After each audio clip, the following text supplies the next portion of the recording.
말씀의 제목 다 같이 읽어볼까요? 시작. 당신은 예배자입니다.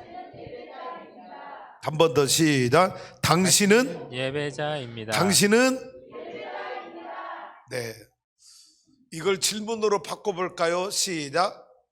당신은 예배자입니까? 두 가지, 당신은 예배자입니다 라는 제목과 당신은 예배자입니까? 라는 질문의 제목 두 가지를 가슴에 새겨놓고 오늘 말씀을 따라 와주시기를 바랍니다.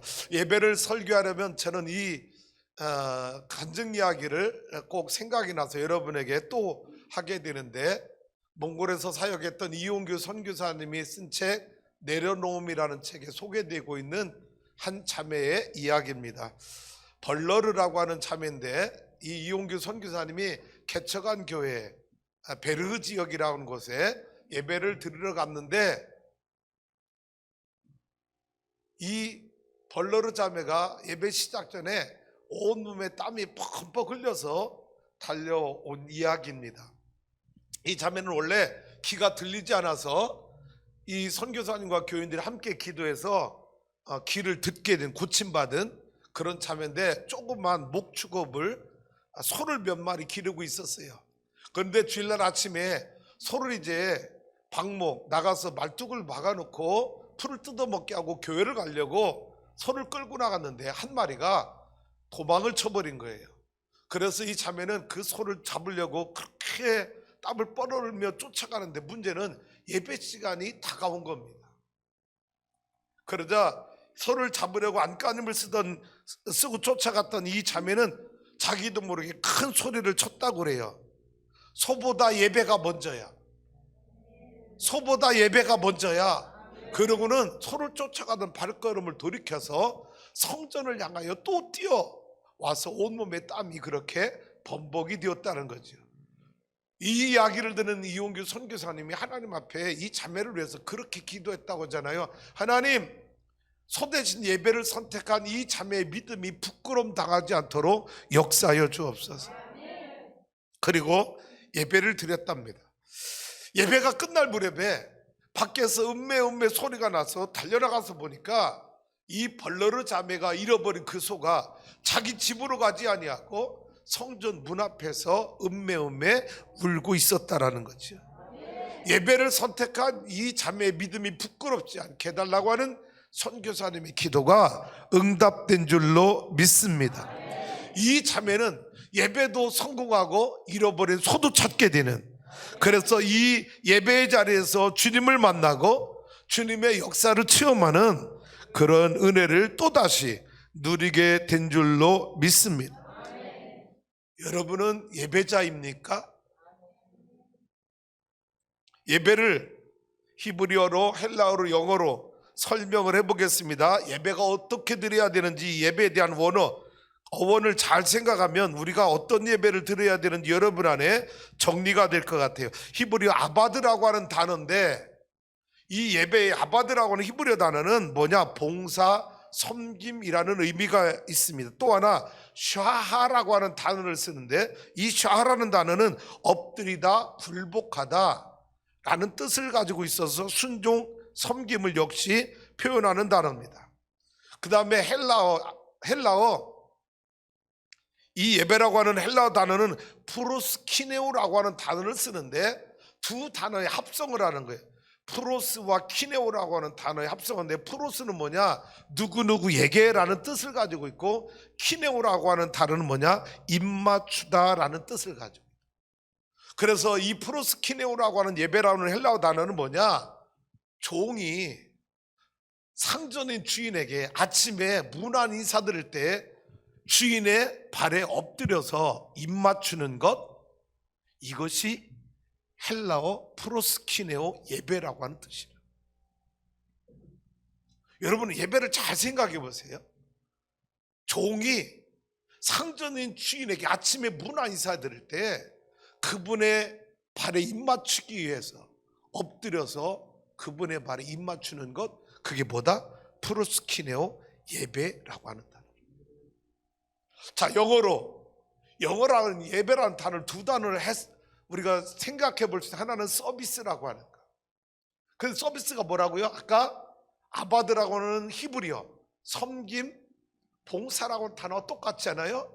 또 다른 영어의 예배라고 하는 또 다른 영어 단어 뭐예요? 워십이라고 하는 단어를 우리가 쓰고 있죠. 이 워십이라고 하는 단어 역시 두 단어의 합성인데 하나는 워스, 가치라고 하는 단어와 쉽, 신분이라고 하는 단어가 합쳐진 게 워십, 예배라고 하는 단어라는 거죠.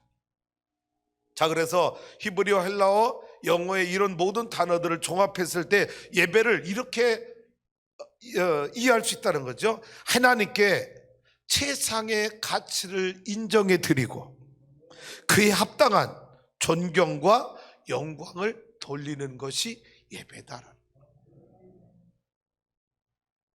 우리가 지금 이렇게 예배하고 있느냐라는 거죠.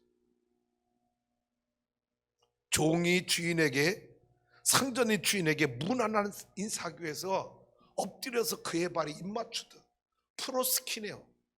그렇게 우리가 하나님을 예배하고 있느냐라는 것입니다. 그래서 예배란 세 가지로만 짧게 한번 다시 정리해 볼게요. 자, 예배란 1, 시작. 유일한 예배 대상인 하나님을 의식하고 2, 전 인격에서 우러나오는 경외심을 가지고 3, 하나님의 높으심과 그 은총을 찬양하며 섬기는 거룩한 행위가 더 예배다. 많이 예배에 대해서 더 많이 설명하고 여러분에게 소개할 수 있지만, 예배란 내 예배의 대상이 오직 여호와 하나님 한 분밖에 없다는 걸 내가 인정하는 거예요.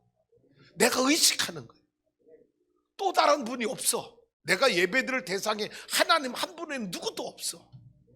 그걸 내 마음에서 인정하고 의식하고, 그리고 그러다 보니까 내 전인격에서 우러나오는 마음, 그 경외심을 가지고 하나님의 높으심과 위엄과 영광과 존귀와 그 은총에 내가 감사하고 찬양하며 섬기는 거룩한 행위가 우리가 드리는 예배라고 하는 것입니다. 다시 질문. 나는 이렇게 예배 드리고 있습니까? 하나님을 이런 마음으로 예배하고 있습니까?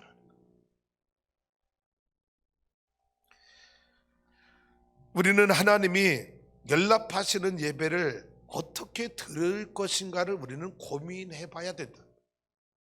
지금까지 내가 드린 수없이 많이 드린 그 예배가 하나님이 다 기뻐 받으시는 예배였을까? 라는 질문 앞에 너무나 많은 순간 죄스럽고 두렵고 떨리는 마음, 내가 잘못된 예배를 너무 많이 드린 것 아닌가라는 충격도 우리 안에 찾아오는 것이 사실이라는 거지. 왜 하나님은 오늘 창세기 4장 말씀, 왜 하나님은 가인의 제사는 안 받으시고 아벨의 제사를 받으셨는가? 그렇다면 하나님은 내 예배를 받으시는 걸까? 나의 어떤 예배를 받으시고 나의 어떤 예배를 하나님은 거절하시는 것일까? 예배자는 내 예배를 다시 한번 고민하면서 하나님이 받으시는 예배를 내가 드리고 있는지를 점검해 볼 필요가 있다라는 거죠. 창세기 4장 4절 5절 말씀 한번 보겠습니다. 4절 5절 말씀 한번 띄워줄 수 있나요? 방송줄. 자, 4장 4절 5절 4절 말씀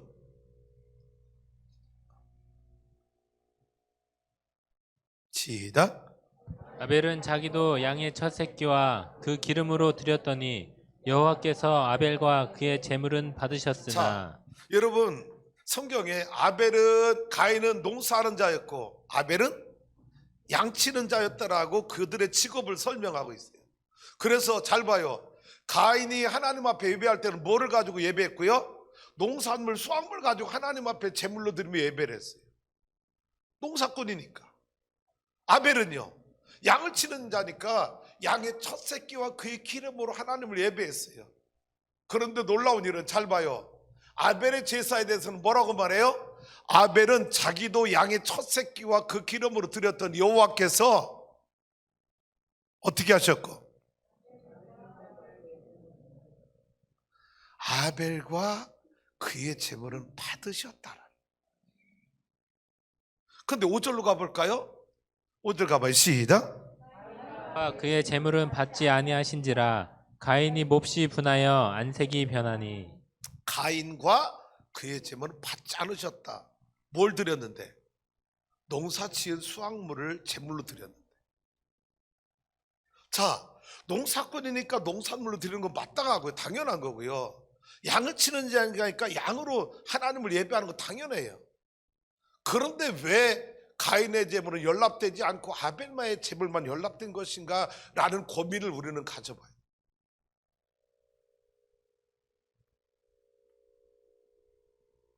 문제는 여기 있지 않았느냐라는 거죠. 어떤 차이점이 있었냐? 가인의 예배는 자기가 기준이었다라는 거예요. 내가 드리고 싶은 예배를 드린 거예요. 내가 드리고 싶은 예배. 아벨은 자기가 기준이 아니라 내 예배를 받으시는 하나님을 기준으로 삼아.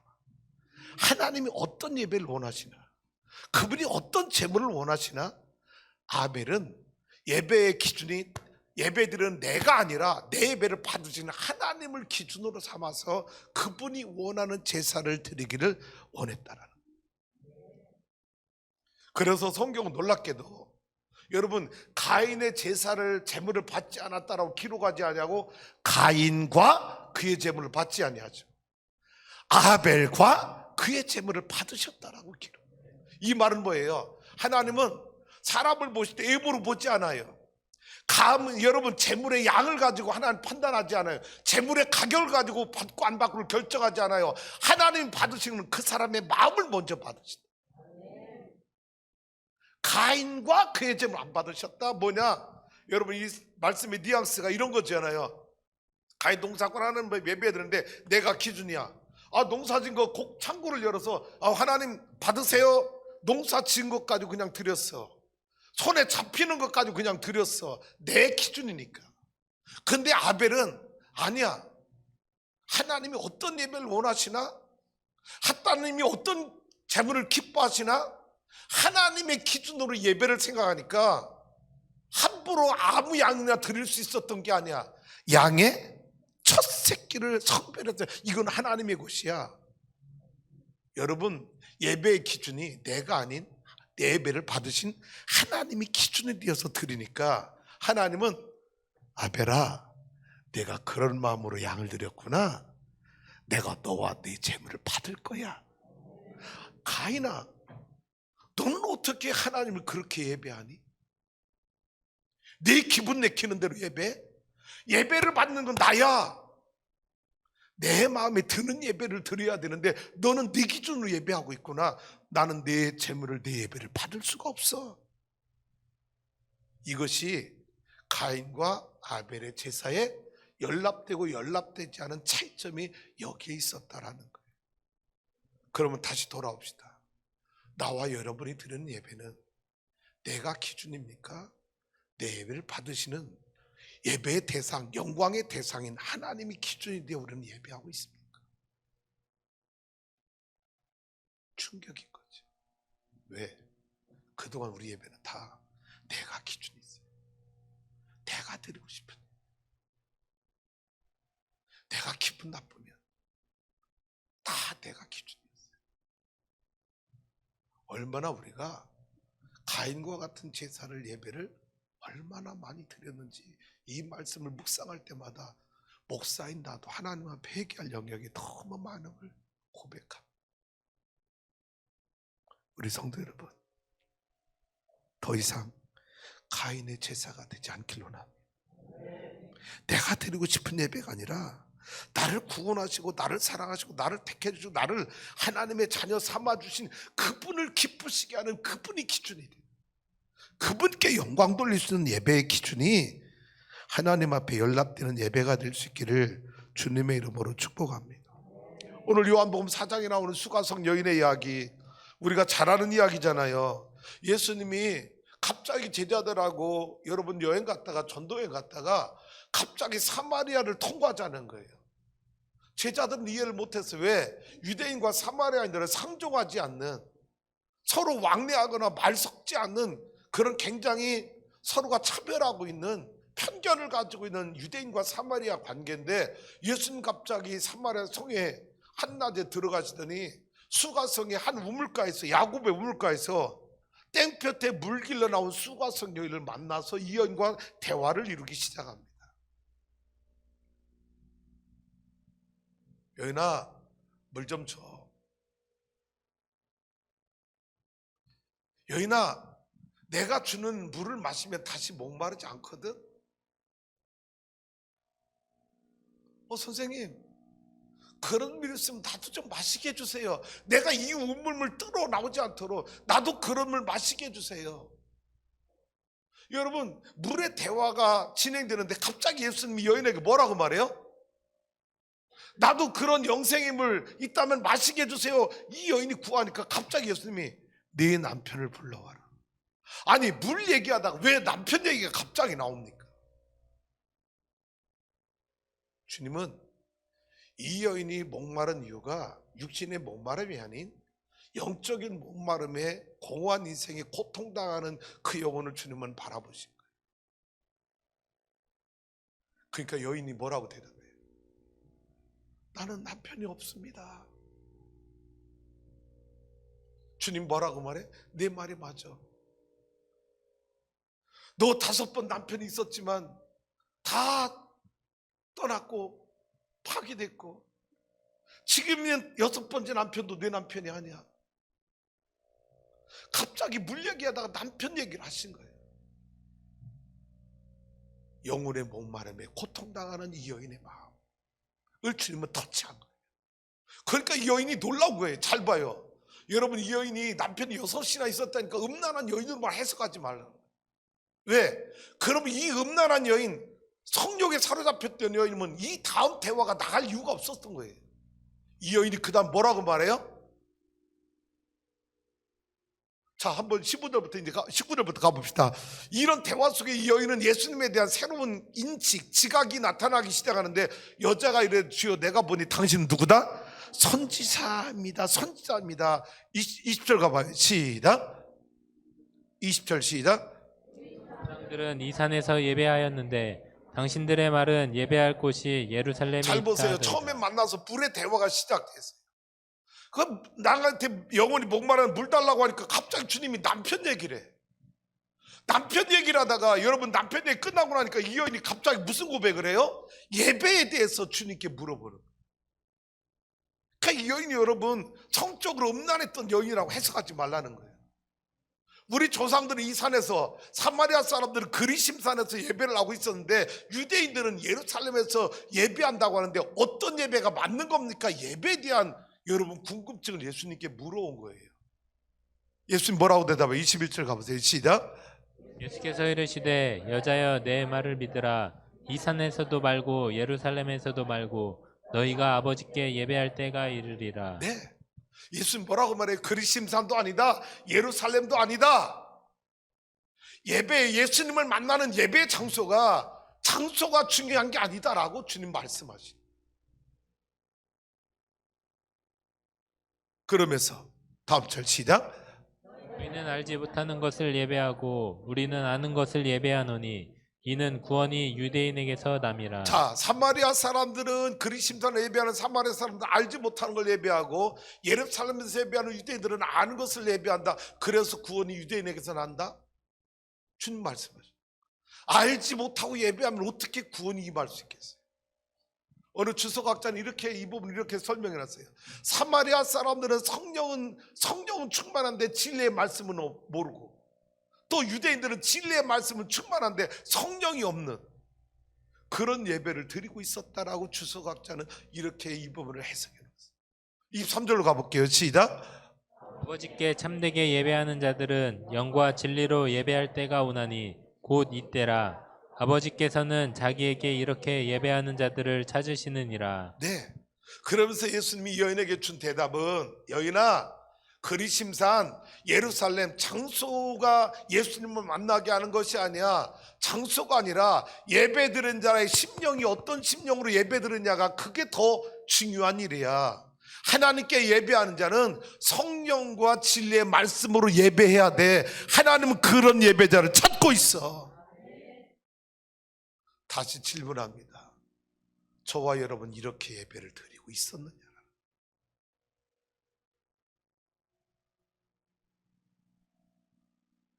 성령과 진리의 말씀으로 예배하는 자, 이런 예배자를 하나님이 찾으신다.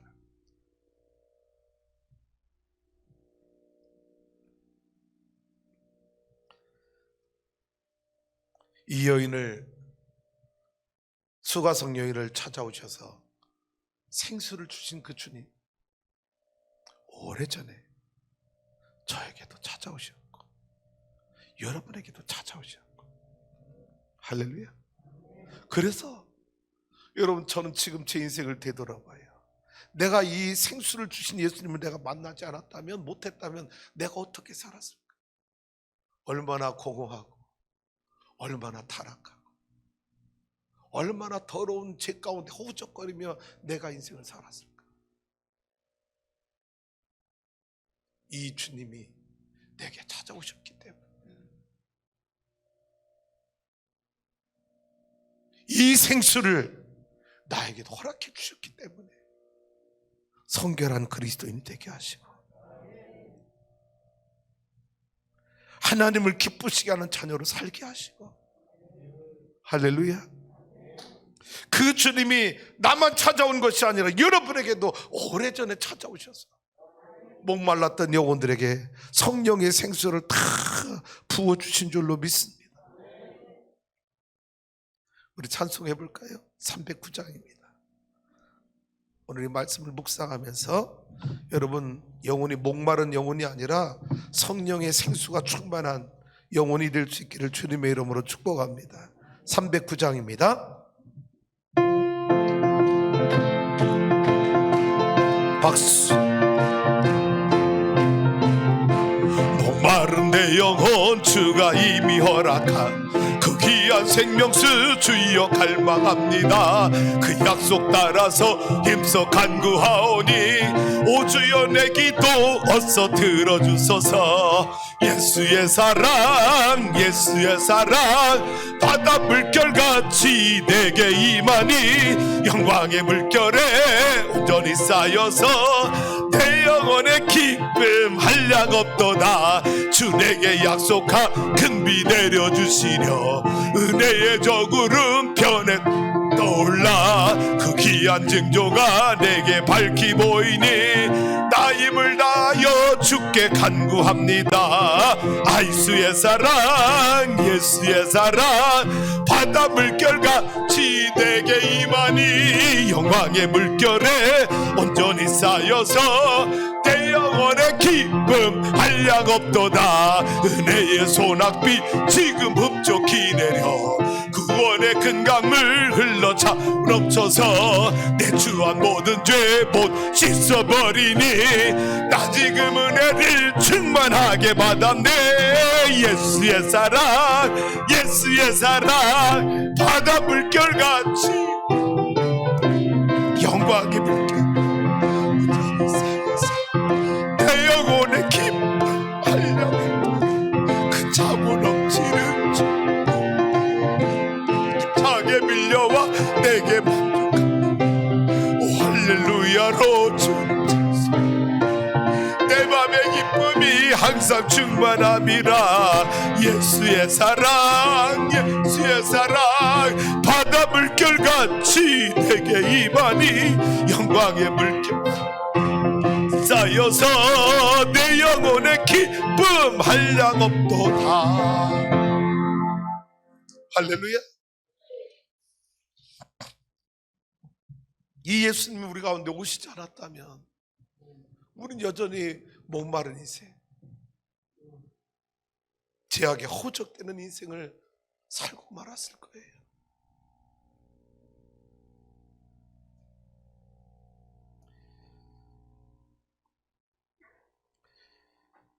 영과 진리로 예배하는 자들을 찾으시는 하나님, 한번 따라서 볼까요? 당신은 하나님이 찾으시는 예배자입니다. 당신은 하나님이 찾으시는 예배자입니까? 질문을 해봐요. 시작.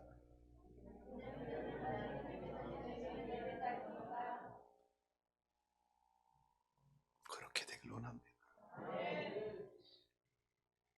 열왕기상 18장에 엘리야 선지자가 바알과 아세라 숭배하는 850명과 갈멜산에서 영적 전투할 때 엘리야가 한 일이 뭔지 아시죠? 제일 먼저 무너진 제단을 수축하고. 왜요? 왜 이스라엘 백성들이 3년 6개월 동안 가뭄 재앙에 시달리고, 왜 이스라엘 백성들이 바알과 아세라 숭배에 우상 숭배에 빠져들었는지 그 이유를 엘리야는 아는 거예요. 뭐가 무너져서? 예배가 무너져서. 예배가 무너져서 우상 숭배에 빠지고, 예배가 무너져서 3년 6개월 동안 가뭄 재앙에 시달리게 돼요.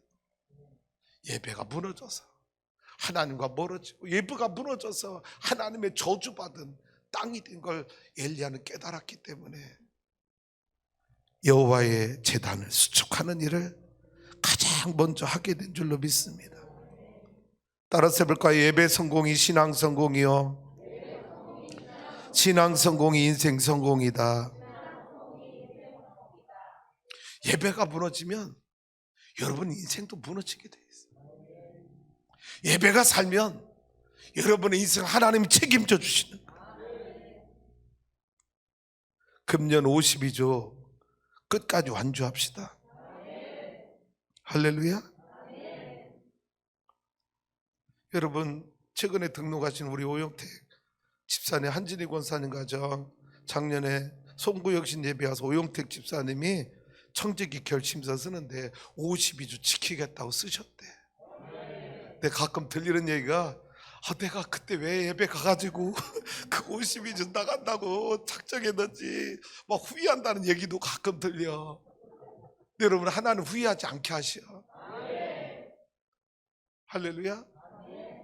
여러분, 집사님 가정 위해 정말 기도해 주세요. 대형유를 운영하는데요, 여러분 지금 아파트 현장이 얼마나 많은지 몰라. 양평에도 있고, 여기 내려오다 어디야?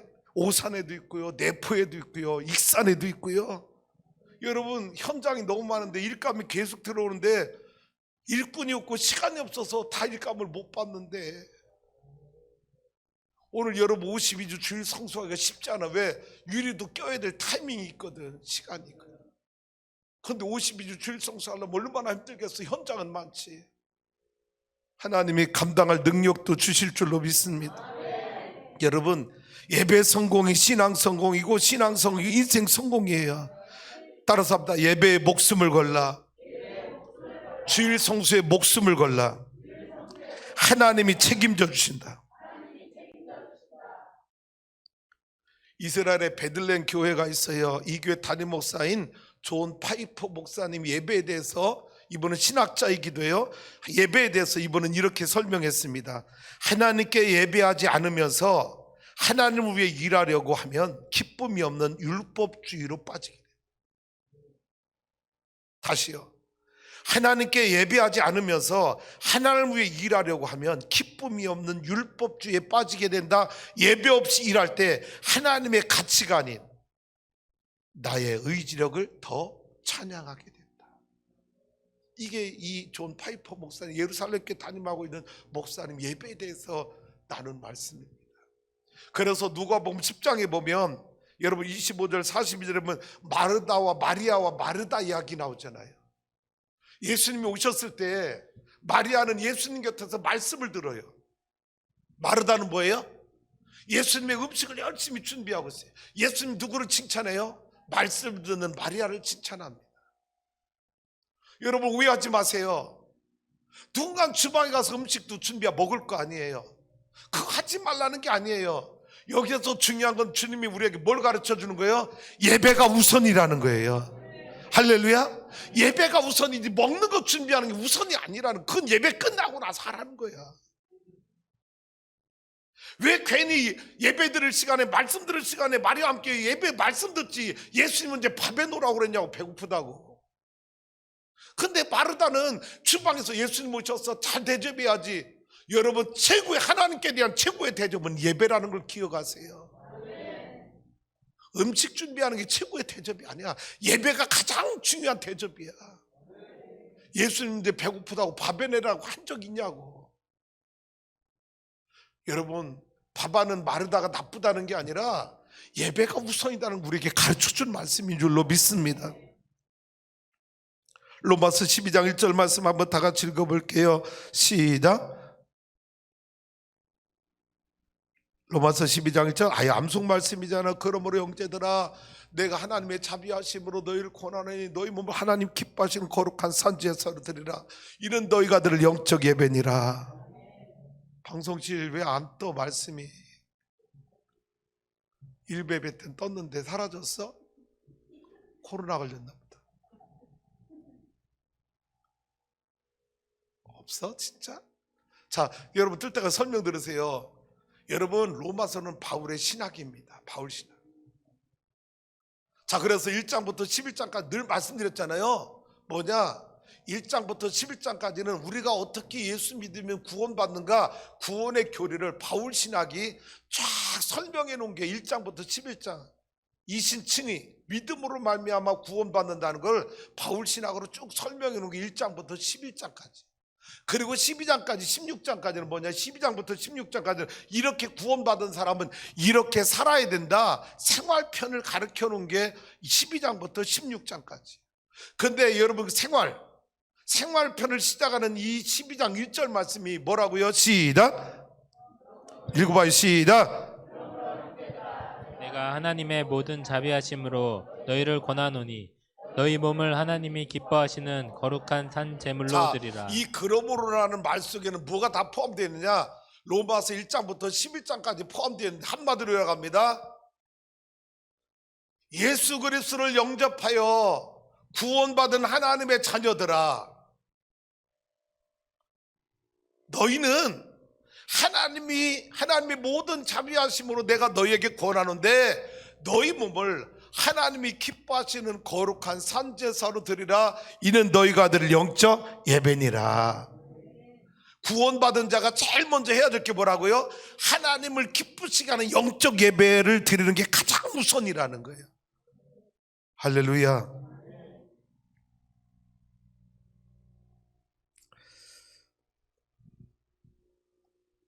그래서 여러분, 금년에 참된 예배자가 되길 원하고 아벨과 같은 제사를 드려서 하나님 연락하는 예배자가 된다면 하나님은 여러분 인생에 꼬였던 것들 하나하나 풀어주시고 해결하여 주시고 예배자의 손을 들어주셔서 벌로를 참해 보세요. 소를 찾다가 예배 시간 되니까 예배를 선택하고 달려왔잖아.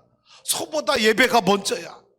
소리치고 달려와 예배 드렸더니 하나님이 소도 교회 앞에 오게 하시고,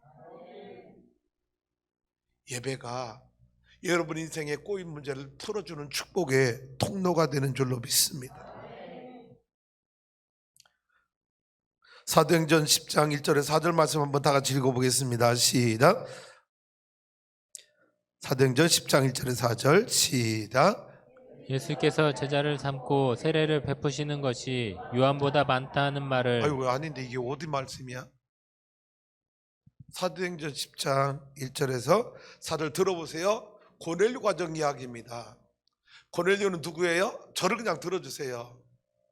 고넬료는 여러분 로마 황제의 통치를 받아서 명을 받아서 유대인 땅에 여러분 가이사라는 지역의 백부장 군대 장교로 와서 이스라엘 백성들을 통치하고 다스리는 사람입니다.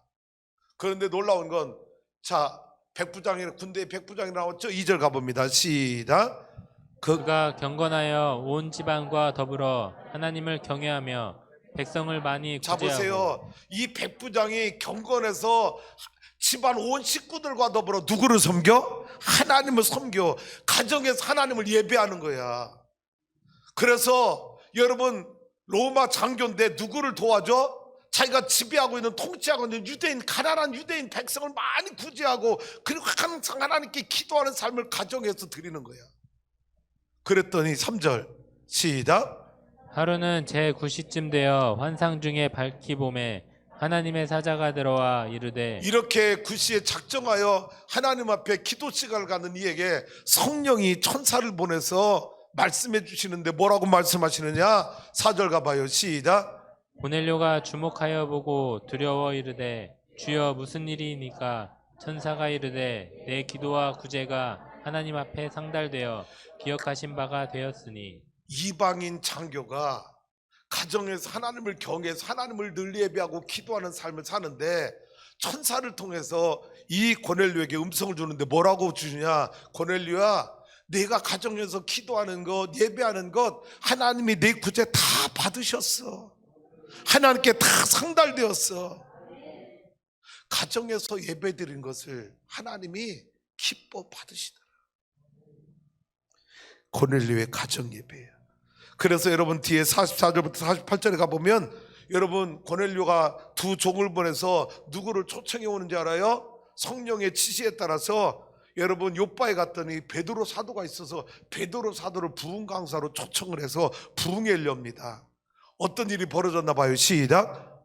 베드로가 이 말을 할 때 성령이 말씀 듣는 모든 사람에게 내려오시니 계속 베드로와 함께 온 할례 받은 신자들이 이방인들에게도 성령 부어 주심으로 말미암아 놀라니 이는 방언을 말하며 하나님을 높임을 들음이로라.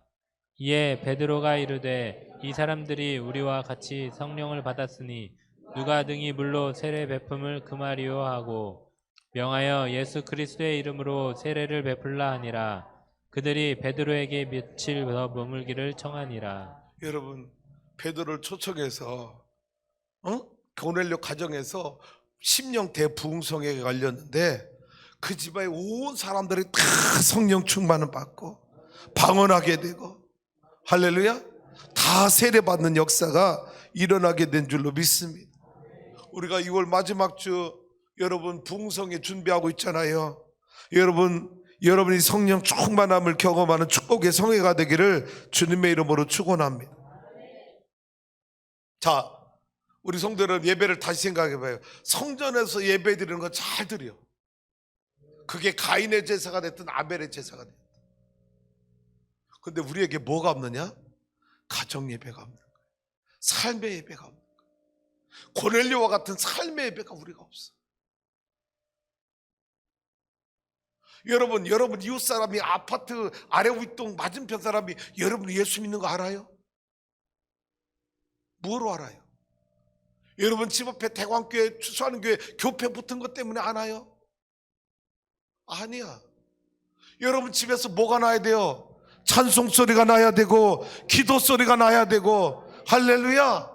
여러분 가정에서 예배 소리가 나야 저 집 예배 드리는 시간이야. 저 집 하나님을 경외하는 시간이야. 똑같은 시간에 시간을 통해서 하나님을 예배하고 있어. 여러분 이웃들에게 여러분의 가정 예배가 여러분의 이웃들에게 그리스도인이라는 인정을 받는 축복의 통로가 되기를 주님의 이름으로 축원합니다. 코로나 때문에 2년 동안 속회예배 못 드렸어요. 올해도 속회예배 못 드릴 것 같아요. 여러분 답답하지 않아요? 속회가 뭐예요? 4-5 가정 속을 묶어서 가정별로 돌아가면서 가정에 예배가 있게 하는 게 속회거든. 가정이 재단이 되도록 성전이 되도록 여러분 속돈들이 돌아가서 그 가정에 축복 기도하고 여러분 그 가정 예배 드려서 하나님이 그 가정의 예배를 받으시게 해달라고 여러분 그 가정을 축복하는 게 속회 예배인데 2년 동안 속회 예배 한 번도 못 드려서 답답하지 않냐고 속회 예배 안 드리는 게 신나? 편해? 여러분 그리스도인이야? 가정에 예배가 없는데 그리스도인이야? 그게 편하냐고? 비정상이지.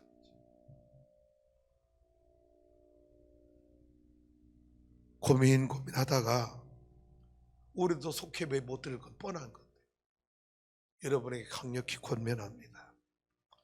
여러분 금년 속회는 여러분 가정이 다 속회야. 우리 오동성 권사님네는 애들 이름을 쳐. 막내 혜영이소 좋네. 우리 노 목사님네 사모님네는 하경이소. 우리 김만나 권사님네는 지수소. 여러분 이름을 쳐서 속회 이름을 탔다. 예은이소. 얼마나 좋아. 그래서 여러분 가정에서 사도신경하고 찬송하고, 여러분 큐티 교제 속회공부 안 해도 괜찮아. 큐티 교제 일주일에 한 주 정도 여러분이 하고 싶은 거 가지고 그 말씀 읽고 옆에 묵상 나눔의 말씀 쭉 나누고, 그러고 찬송 부르고 속현금 드려. 그리고 주기도문으로 속예배 끝나. 여러분 가정에 예배가 있게 하라. 삶의 예배. 그래서 여러분 가정 속회, 가정 예배가 잘 이루어지면 굳이 속회 예배 안 모여도 돼. 여러분 매주 여러분 가정에서 정해진 날 정해진 시간에 여러분 가정 예배가 되고 성전이 되는 게 더 축복이지. 할렐루야. 여러분 속현금 드는 거 아깝게 생각하지 마. 하나님 뭐라고 말했어요? 신문대로 거두리라고 그랬잖아. 30배, 60배, 100배, 1000배까지 더하게 할지니라 약속하셨잖아. 할렐루야. 여러분 16년 전 저를 보세요. 아무것도 없었어. 근데 우리 교회는 여러분 성전 하고 나면 우리 교회, 여러분 죄송해요, 이런 표현은 세속적 표현인 것 같아요. 우리 교회 성전 건축 끝나면 우리 교회 재산이 100억이 넘는 교회가 돼. 왜 여러분은 싫어 그냥? 아이씨. 아멘 해주면 여러분에게도 복이 되잖아. 제가 어림 잡아봤어. 여러분 성전 건축 끝나고 나면 우리 교회 재산 가치가 100억은 넘을 것 같아. 하나님 은혜지. 하나님 복 주신 거지. 여러분 교회가 복 받는다는 증거는 뭐냐? 여러분이 복 받고 있는다는 증거잖아. 할렐루야. 그럼 하나님 왜 우리에게 이런 복을 주시냐? 선교 더 많이 하라고, 전도 더 많이 하라고, 하나님 일 더 잘하라고 복 주시는 거지. 할렐루야.